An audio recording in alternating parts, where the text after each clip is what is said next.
Yung sa pangalan po ng mga buttons natin, nasa manual naman po yan, turo lang natin ang bahagya. Ito yung power button, yung pag-on sa pag-off.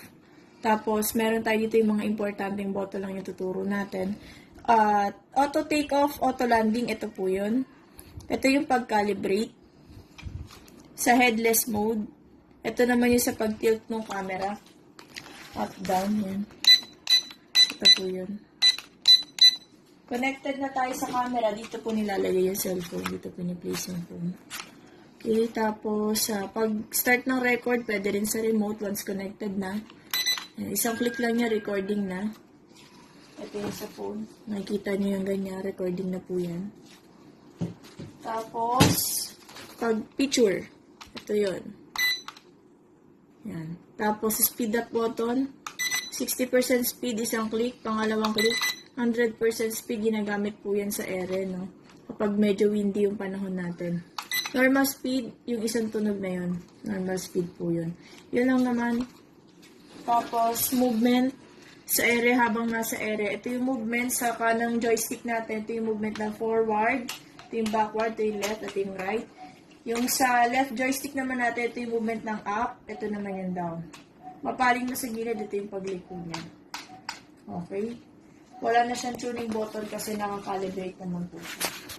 Yung sa pag-record naman, once na nakapag-record na po tayo, automatic nagsisave yung video sa yung picture. Ito yung gallery niya.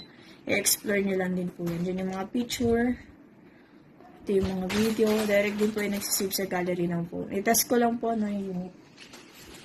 Make sure nakalapag sa pantay bago natin i-on yung remote. Off ko muna siya ulit. Pwede ko rin silang i-off na pareho, no? Umpisa natin ulit. Kapag sa pantay, sa malinis, bago natin i-on yung remote. Pag nag-stop yung pag-blink, connected na siya. Ma-manual take-off tayo. Isang up sa left joystick under LEC. Pangalawang up, take-off na. Ayan, ito na yung movement niya ng forward. Ayan, ito na yung backward. Ayan, left, right. Ayan, so. Pwede tayo mag-calibrate, no? Gamitin natin yung calibrate para medyo mag-pantay siya sa area.